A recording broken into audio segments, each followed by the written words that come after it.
doing it. Cool. We're all right. We're filming. Hey guys, what's going on? It's Richard here. How you all doing? I hope you are doing well. Now, before I get into this video for you guys today, I want to make a quick little shout out for a good friend of mine, my friend Max. I'm trying to get him to start a YouTube channel because I think he would be really good at YouTube, so we're working on that. We made a video in which he reviewed some fall beers for you beer aficionados. So whenever that gets uploaded, I'll put a link down below to it in the description, so just watch out for that and go give him some love, subscribe, comment, all that stuff.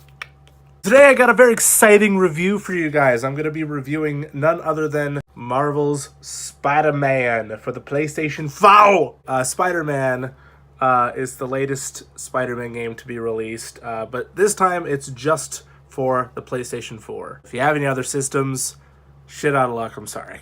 So as far as the story of this game is concerned, I honestly don't think I should tell you anything. While it is very much a Spider-Man story and a Spider-Man game, the story is changed in a lot of ways. So you know what I'm going to do? I'm actually just going to read the description here right on the back, so it just makes it easier for both of us.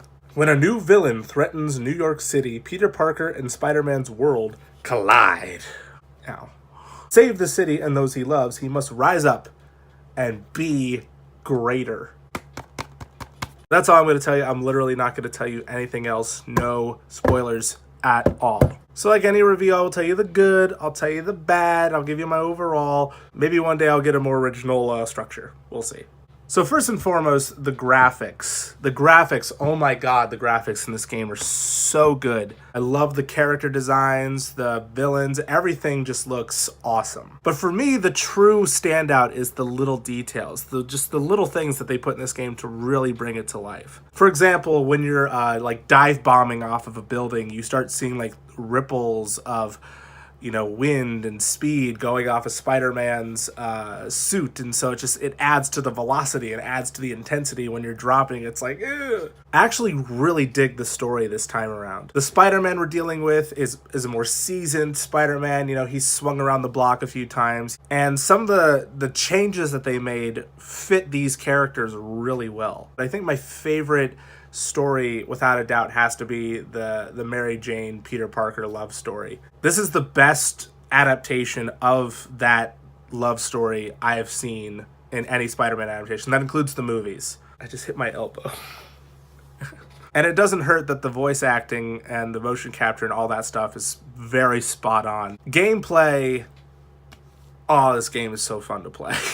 This is the most fun I've had swinging in New York City since Spider-Man 2. While the other Spider-Man games did a pretty decent job in trying to like emulate that amazing swinging mechanic that was in Spider-Man 2, most of them fell short. Speed at which you can swing and all the different tricks and turns and zips and all that stuff, it's a great time. Combat, though, I think is probably my favorite of the two things. It's tons of fun. Mostly because I was kind of worried that they were just going to do like a copy and paste of the free flow Arkham Knight kind of combat style. But thankfully they didn't. It's more inspired by Arkham Knight's free flow combat as opposed to just copying it. Before I get into the things that I didn't like, there is one little side note that I don't know, I feel like I need to talk about. One of my favorite things of the original Spider-Man games was going to New York City, because at that point in my life when those games came out, I'd never been there. And I'd always wanted to go. I've always thought it would be like the greatest thing ever to go to New York City when I was a kid. I felt like freaking James from James the Giant Peach. Like,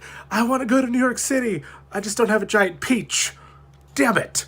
Whereas now, I've been there quite a few times. Hell, I was just there like twice in the last 2 months. So it makes playing this game just a little bit different since I know the layout of Manhattan a little bit more and where like Rockefeller and Radio City Hall and Times Square and all this stuff is more located. I'm more familiar with it. It's still fresh in my brain. So when I'm playing the game, like I'm going to certain spots and I'm like, this is where Midtown Comics should be. This is a lie. Why are you lying to me, man? But it's still fun. But I don't know if you guys have the same experience, but it makes the game kind of a little bit more entertaining to me. Now, while there's a lot to love, that doesn't mean this game doesn't come with flaws. While I haven't experienced a whole hell of a lot of them, there are still some little glitches here and there that hopefully Insomniac Games will be able to patch and updates later on. One thing I tend to notice is that it takes a while for the whole city to render at times. Like, you'll be like standing on a building and you look over and a building that's not even that far away is still pretty like pixelated. So, you know,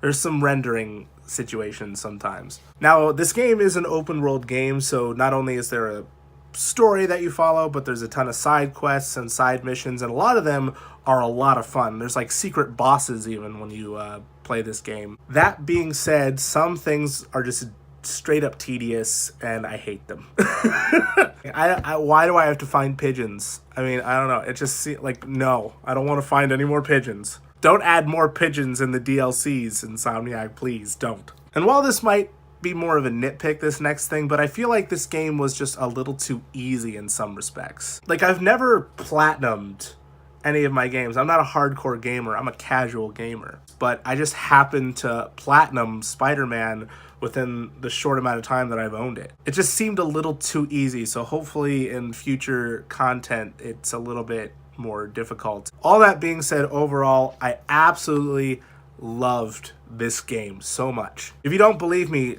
check this out.